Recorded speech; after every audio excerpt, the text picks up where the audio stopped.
सबको नवरात्रि की हार्दिक शुभकामनाएं।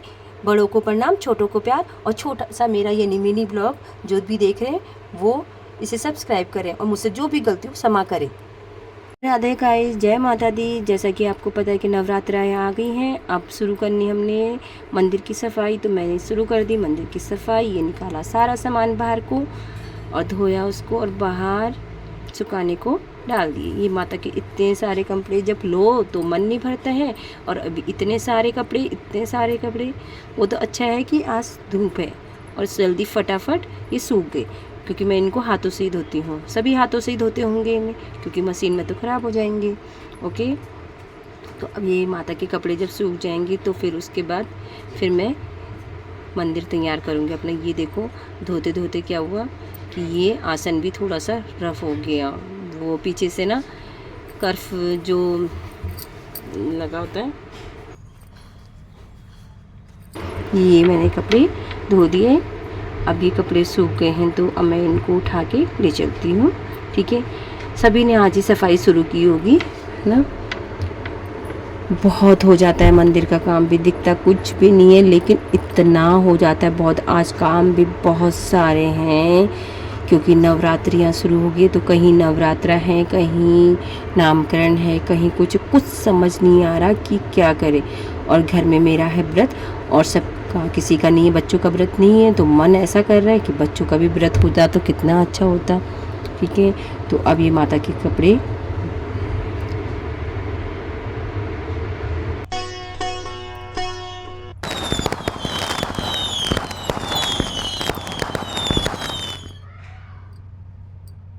अब ये कपड़े सूख गए। मैं अंदर उठा लाई हूँ कपड़ों को।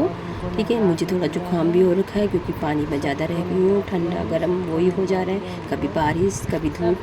अब ये कपड़े मैं उठा लाई हूँ भगवान जी के। अब मैंने भगवान जी को नहला दिया है सभी को, और मैंने इनकी मालिश करके साफ़ करके अब कपड़े पूछ रही हूँ मैं सबसे कि कौन से पहन जाए। लेकिन सबसे ज़्यादा जो तंग करते हैं वो कौन है? कान्हा जी। देखो तो कौन से कपड़े पहने, कौन से कपड़े ये पहने, नो ये पहने नहीं। ठीक है, अब देखते हैं कि कौन से पहनाए जाए। मैं उसको आपको मंदिर में दिखाऊंगी जब मैं भगवान जी को कपड़े पहना लूँगी। ठीक है,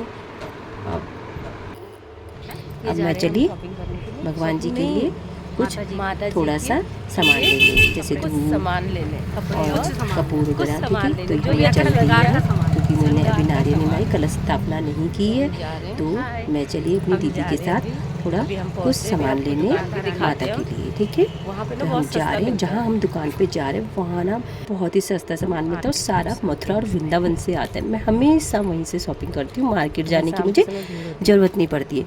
और पता है इनका रेट भी बहुत अच्छा है। जो नारियल आपको मार्केट में 80 का मिल रहा है वो यहाँ पे आपको 50 का मिलेगा। मतलब अच्छा प्राइस है, आपके पोशाक को ज़्यादा रेट थे और आइटम भी बहुत अच्छे अच्छे। बहुत गर्मी हो रही है ना, ठीक है, चुनिया भी आपको अच्छी मिलेंगी। सारे भीड़ होती है, बट हम पता है कब गए, हम दोपहर में गए 1:30-2 बजे, पहुंच ही नहीं पाते क्योंकि उस समय कोई भीड़ नहीं होती है। वो ठीक है, शाम को तो इतनी भीड़ होती है कि सामान हम टोकरी में लेते रहते हैं, भरते रहते हैं, लेकिन नंबर ही नहीं आता है बिलिंग का। ऐसा लगता है जैसे विशाल पहुँच गए, कहीं मॉल पहुँच गए, इतनी भीड़ होती है। एक बार आप भी आके देखना यहाँ पे। ठीक है, बट जब आओ, वैसे आप किसी भी समय आ सकते हो, बट हम तो दोपहर में ही जाते हैं क्योंकि उस समय अच्छी शॉपिंग हो जाती है माता जी के लिए। इतने सारी चुनियाँ वगैरह जो भी है हम अच्छे से देख पाते हैं उस समय। तो फटाफट शाम को जब आओ तो फटाफट लो, सुबह भी मॉर्निंग में जब आओ फटाफट। देखो माता का श्रृंगार कितना सुंदर,